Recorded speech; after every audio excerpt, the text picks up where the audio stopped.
guys, welcome to another JL Circus in quarantine with me, Dan Rose. How are you doing? I hope you're well. I'm feeling pretty great.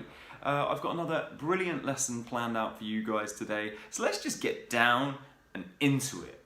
Yeah, boy! So guys, for today's lesson you're going to need either a ball or a balled up sock.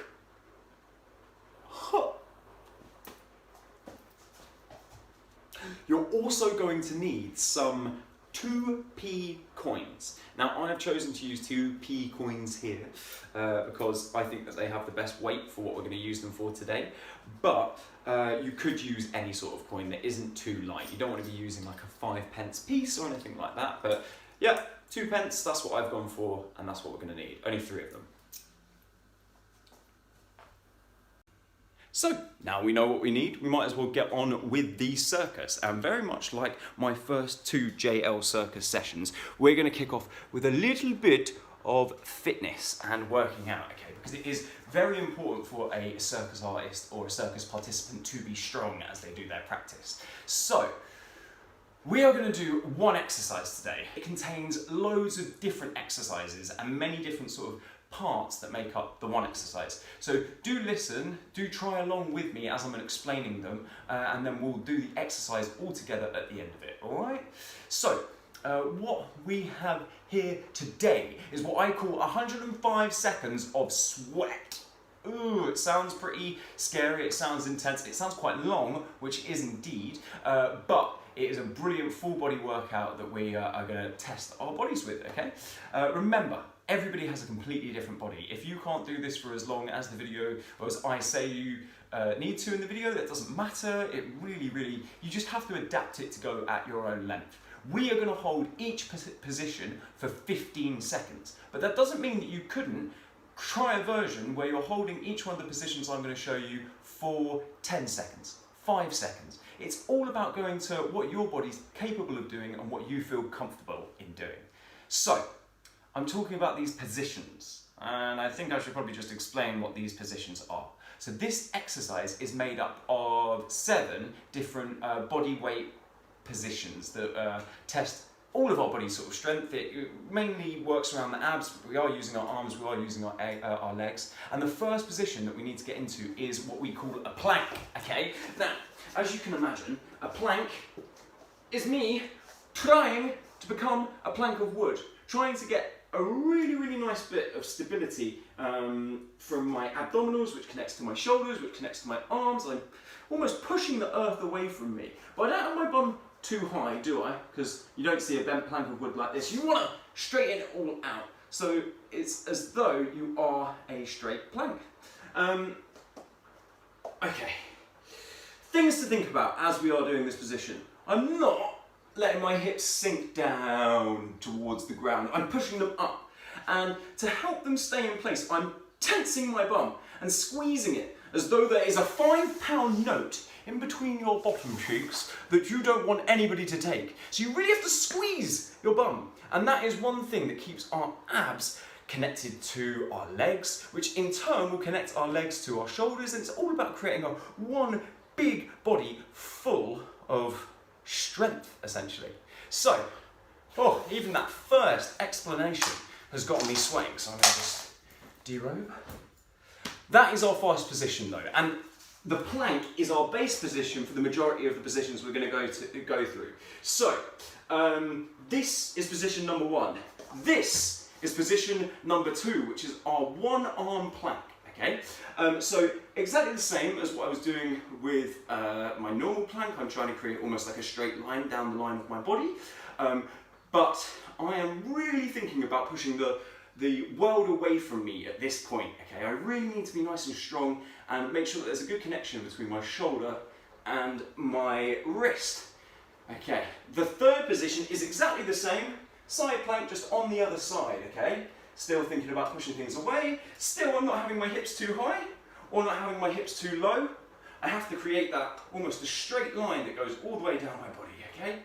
So those are our first 3 positions. You might want to pause the video now, give those positions a little go, make sure that you are getting everything in line.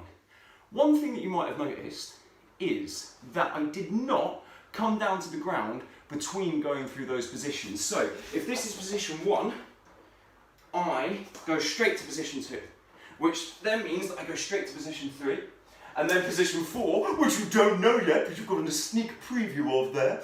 So I'm not allowing my bottom to touch the ground at any point, okay? It's almost like cheating if you come down. So make sure that you're not cheating yourself out of a good exercise there, okay guys? So we've got position 1, 2, 3. Let's get number 4 down. And as I showed you, it is almost the exact same position that we had at the beginning, but now just doing it on our back. And what we want to do is make sure that our fingers are pointing towards our toes. Now you can't really see my fingers, so I can get them in the shot. There we go. So they're pointing towards our toes. They could be out to the side, but they're definitely not backwards or in any weird positions like this. Towards my toes or out to the side is how we want the hands with this, okay? Again, when we're going from position 3 to 4, we won't come down to the ground, but maybe pause the video now, see if you can get into that position nice and comfortable. Okay, I'm going to assume that you have just given that a go.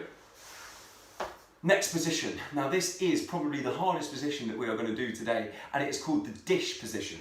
But dish is a wonderful exercise because this really helps train our abs, and if you ever wanted to do things like handstands and acrobatics, dish is a brilliant shape for your body to have to know so that you can do those brilliant flips and those brilliant handstands and all those things that we see. So, for a dish, we're starting with our bottom on the ground. We're trying to connect our lower back to the ground so that nobody could slip a hand underneath. It's almost like it's completely trapped there now. And if I was to take my feet up and off the ground, take my arms up like so, you could see that I'm actually in quite a good handstand position. If I was just put up on my hands, this would be wonderful. So it's, again, trying to create a long, big, straight, strong line in your body. You can keep your hands down here if you find it a little bit too difficult. If you find it way too difficult to close the gap between your back and the ground, you can raise your knees into what we call a tabletop position, and that should make it a little bit easier to get that connection. Also, I'm saying all of this while I have my head and my shoulders up and off the ground. This is not a dish. This is relaxing on a Sunday on the beach. We want to make sure that we are up, looking down at our toes. Ooh, it is a hard exercise, this one, but that's why it's so good. On to the next position. We're going to just roll onto our bellies for what we call arch position, okay? Now, arch is the opposite of a dish. We're really trying to bring our lower, use our lower back to raise our legs up and bring our chest up and off of the ground. We're going to just put our hands on the head just like this. So, position 5 is our dish. You might want to just give that a go now. And very much like how I didn't I didn't allow my bottom to come down to the ground when I was switching between the plank positions. I don't want my body to touch the ground when I'm going between my dish and my arch, okay? So try and keep everything up without touching anything on the ground between those two positions. And that finally leads us to the 7th position, which, if this is arch, putting our hands on our head, we're just going to put our hands together, clasp them like this, and we're going to go up into an elbow plank for our last position. Now, because you're so brilliant at planks, you'll know not to put your bum too high, not to put your bum too low, that you are really pushing through your shoulders and not allowing everything to fall down to the ground, okay? So, those are our 7 positions for 105 seconds of sweat. Now, I just need to go and get a timer ready. We're going to come back, maybe pause this video, have a go over all of those positions to make sure that you definitely know them, and when we come back, we're going to trial the whole exercise together, okay? I'll be back in a moment.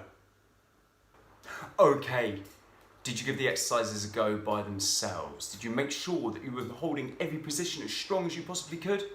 I'm sure you did.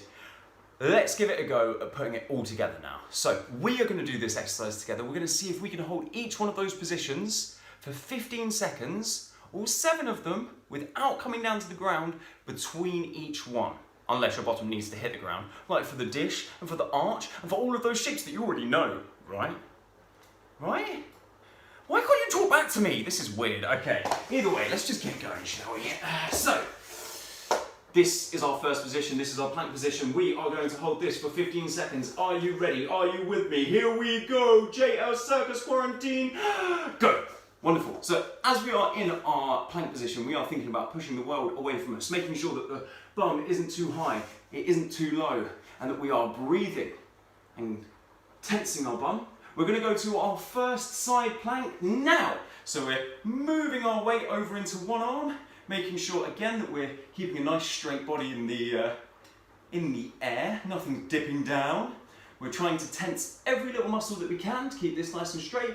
Going on to the other side now. Okay, so this is our third position, and we've been holding a plank for 30 seconds now, guys, so you are doing incredibly well. I'm sorry I can't see you, I've turned away. But let's keep going for another 5 seconds. We're going to go to back plank. Try and keep your bum up and off of the ground at this point. Now I can't even see where my timer's gone. Oh, this is really difficult.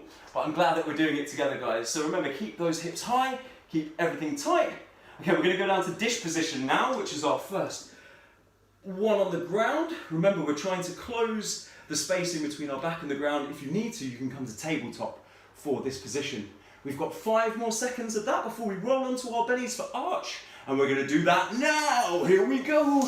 So we're on our bellies now, in our arch raise, trying to tense our bum and lift our legs up. Really try to balance just on our bellies. As we stay there, we're going to go to the last position now, guys. You've done so well. Let's just push ourselves up onto our elbows. We're going to tense our bum, make sure that everything's nice and tight. Really good work there, guys. Very nice. 3, 2, 1, and that is us done. Well done, guys. Can't believe that we just managed to do that together. A whole 105 seconds of sweat.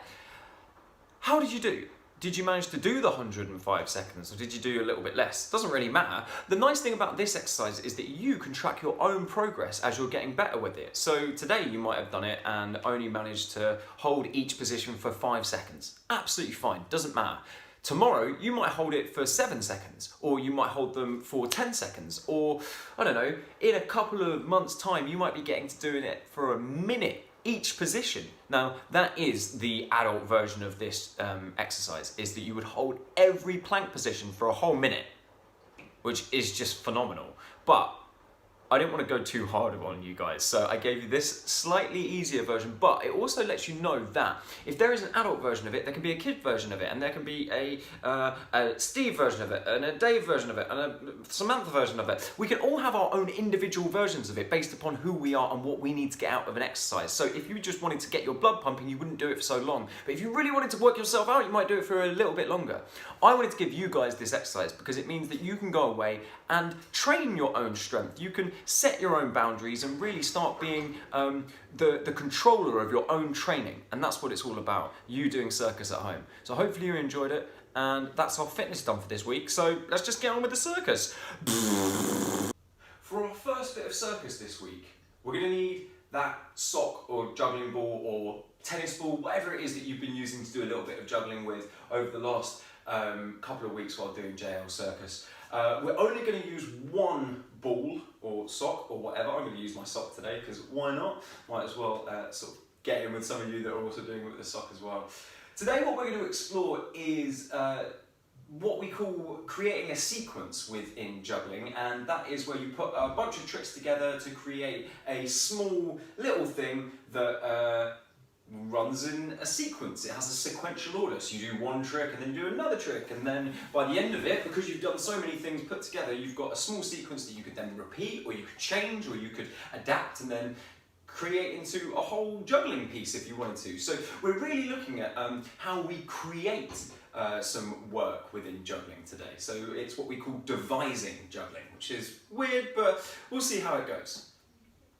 The first tool a juggler might use when thinking about creating a one ball sequence is body throws. Where around my body can I throw? There are plenty of places on our body that we can throw around. We might throw behind our back, we might throw underneath our arm, we might throw underneath our leg.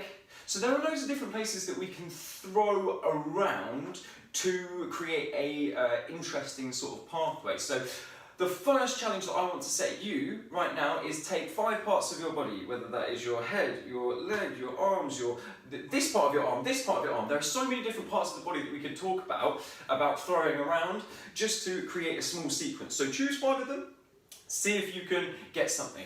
I would choose one like this, but this is using throws and catches that I can actually do, so you might have to practice some of the throws before you put it all together into a sequence. So I might do a back cross, I might throw behind my neck, I might then throw underneath my leg, I might throw underneath the other leg, and then to cop it all off, I might just throw underneath this arm and catch in both hands, okay? So that was 5 throws put all together to create a small sequence that, I mean, didn't look amazing, but definitely could progress into something that was pretty cool. Let's think about what else we could use to create a 1-ball sequence. So as well as thinking about where we can throw under, around or whatever, we can see where we can catch. So it's almost the reverse of where we are throwing under. So we would throw and then catch something underneath. So if I was to throw underneath my leg, I'd take the ball and I'd literally throw it underneath. But if I'm catching underneath my leg, I need to have my hand underneath to receive the object, essentially. So what I do there is I throw up straight, I go underneath and I catch. So now we can start thinking about where it is around the body that we might be able to do some interesting catches. And it isn't necessarily throwing to that specific part of the body, it's more putting our hand in the way to make sure that we are catching it. There are plenty of places that we can throw and catch. We might even try catching through the body. So you might create a space in your own body that you could then go and catch through. So very much like throwing around, I want you to take like a little bit of time now, pause the video, see if there are any places that you could explore to throw and catch from. You might even try catch behind both of your legs. Can you even see that in the camera? I don't know. But there are plenty of places that we can catch from, and I will get onto another thing that we can use to create a 1-ball sequence. So we've talked about how we can find different pathways around the body for the ball to go around and how we can catch in different places around the body. But another thing that we could also think about when we create just a throw is where it is that we're actually catching this throw. So if this is my normal throw from right to left, I might start making this a bit wider. Woo! And really thinking about where I'm catching. So if I'm always throwing from the same point, but then I'm catching up high or out to the side, well, we're making the pattern look a lot more interesting just by using the space that is around us and using the extremities of our body. So even if you were to say to kick something back to you, it's the difference between doing it way out here and just doing it here. So we can create a different visual representation of the trick, or just a different look for the trick based upon where it is that we're actually catching the trick. So it's a really small change, but now I want you to see where it is that you can catch to. Can you catch with your arms all the way out? Can you almost throw in the same position and move your arms around to go and catch the ball? Could you just keep your arms long while you're throwing? So there are all sorts of things that we can do, just throwing even from one hand to the other, that creates a really cool, interesting shape just by using the extremities of our body. Now I have quite a long, lanky body, so I find all of these really cool places that I can explore with my body. But I know that you're going to find some really cool things too. So maybe just take a little bit of time now to compile some bits of where can you catch. Have a little explore. Wah! That was a different one. That was a different one, wasn't it? That was a different one. On to the next one! Now that I've gone over our 3 main tools that we're going to use to create our 1-ball sequence, I want to see if you can put all of those things together to create something that's a little bit more interesting. So, as I said, start with maybe 5 throws, 5 placements, 5 areas that you're going to. So maybe if this is your first throw, you're using the extremities of your body to change that. But then you might take that down and throw it underneath your leg. And that's you using a body throw. But now for your third throw, you might throw up straight and catch behind your back, which is a catch behind the back. Then you might try and throw from that same position. I don't know, we're inventing this together now, to go and catch it. really, really high out here. And then your final throw might just be behind your neck. I don't know, out here. Now those are obviously some quite hard throws because I'm using my own particular vocabulary of tricks that I've worked up over 10 years of juggling. You are going to have a specific individual vocabulary of tricks that you have built up based upon your experience of juggling. So if you've only been juggling for 5 minutes, don't expect to make something incredibly, incredibly cool. But it also, I'm not expecting that of you, so that's absolutely fine. Just try and make something that you feel comfortable with, doing things that you can often do. Now if you're trying to do a trick, and you're missing it every single time that you're trying it, and you're never going to catch it, I would suggest that spending too much time on that while you're trying to make a one ball sequence isn't a particularly good idea. Try and use tricks that you know that you can do quite consistently. So, this leads me on to the task for this session, which is for you to create a small one ball sequence using either throws around the body, catches around the body, or how long and lanky and crazy that you can make your body, or the extremities of which your body can get to. Or you can use create a sequence that combines all three of those tools. So I've given you plenty of options, all to do with one ball. Hopefully it shouldn't boggle the brain too much, but I'm just really excited to see what you can explore, what you can experiment, and what you can come up with. Okay guys, let's get on to the final bit of circus of the day. For the last bit of circus today, you're going to need those 3 coins that I've asked you to prepare at the beginning of the session.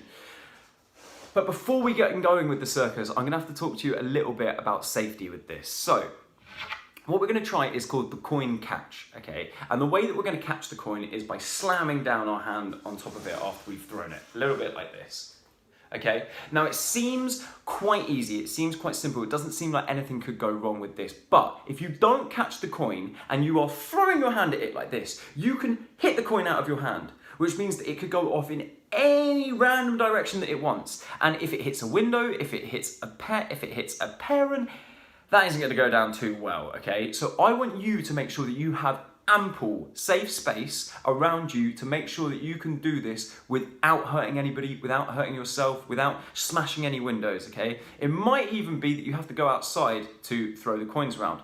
If you don't know, speak to your mum, speak to your parents, speak to your whoever is there to look after you to tell you, actually, that's not a particularly good idea, okay? Consult them before you do this trick. I want to make sure that you're doing it in the safest way possible because it seems like it is so not dangerous, but these are hard bits of metal and they can hurt if they go somewhere that they shouldn't. So, with all of that boring safety stuff out of the way, let's get going with some coin catching, shall we? Coin catching is a pretty neat party trick and has been known to be done by gentlemen jugglers who are jugglers that do a variety of different sort of tricks, but using things that you might find around your home, or you might find around a pub or a bar or things like that. So things that people just have around them that they can then do sort of like tricks with, or it's kind of juggling, it's kind of just being amazing at doing crazy things with objects that aren't normally used that way. So yeah, that's what gentleman juggling is. And I know that coin catching can be done by certain people in the gentleman juggling game. Coin catching is essentially laying a coin down on your forearm like so, throwing it up, catching it out of the air with your hand facing down like so. The thing that makes it difficult is when we start doing it with more than just one coin, okay? And we start having to think about re-catching it. Now, I'm not great at this. I'm just showing you things that you could possibly do. Just noticed that my toaster looks like it could probably get hurt if I didn't move it out of the way there. Now that is good health and safety. Right, so, as I say, I'm not great at this, but we're just gonna give it a go. And yeah. Okay, brilliant. I'm really glad that I got that. So as you can see, I have to make 2 quick dashes to catch the coins out of the air. Things that I'm thinking about while I am catching the coins. Obviously, I'm placing them on my forearm, When I'm doing it with one, I'm just thinking about putting it in the middle of my forearm. Very much like when we were doing any of the cup tricks that we've been doing, whether that's toothbrush in a cup or tea bag in a cup, we are using our knees to give ourselves a little bit more timing and to to compress the space that we have to do the trick in, essentially. So if we bend our knees, it gives us more time as we're going up and down to really to catch the coin. So do make sure that you are finding a nice bend in your knees, and just practice with one coin first of all. Just throwing up, catch the coin. Up, catch the coin. Lovely. When you feel a little bit more confident with that, we can try 2 coins. So place them on your arm. Make sure that your arm is nice and flat, otherwise obviously they're going to fall off. Also, make sure that your arm is nice and flat, because sometimes if it's slightly twisted, when then you go to throw, it will go out to the side, and you don't want that. You want the coins to come up, almost like there is a line of coins in the sky in front of you. You just snatch them out of the sky. So, again, I'll show you with 2. Hopefully this works like it did first time. When I'm doing it with 2, I've got a nice little bit of distance between the 2 coins, because that is the time in which my hand has to go back in the air and then catch the other one. So the more distance that you have between the 2 coins, the easier it will be, essentially. But see how this goes. Hop, 1, 2. Okay? I'm really glad that this is working. I think things will probably go awry when we add the 3rd coin in. So I did ask you to prepare 3 coins, because if you are managing to get to a point where you're doing 2 coins quite easily, there's no reason that you couldn't add it up to, I don't know, about 7 or 8. I've seen somebody do this with 6 coins, and it's just incredible. They're so fast in the air, and it might not be the most well-used trick in circus, or it isn't a particularly well-known trick even, but it is an incredibly cool thing for your dexterity, your hand-eye coordination, your understanding of how to sort of go down and compress things, which, as you've seen, feeds into so much of circus and so much of object manipulation. So let's have a go with 3. With 3, I'm going to make sure that I've got a nice even space between all 3 of them. I haven't yet managed to do this today, so if I do manage to do it, I'll probably be quite surprised. Oh, so close, so close. But like with all of the other tricks that I haven't managed to get on camera, I'll just edit it in probably now.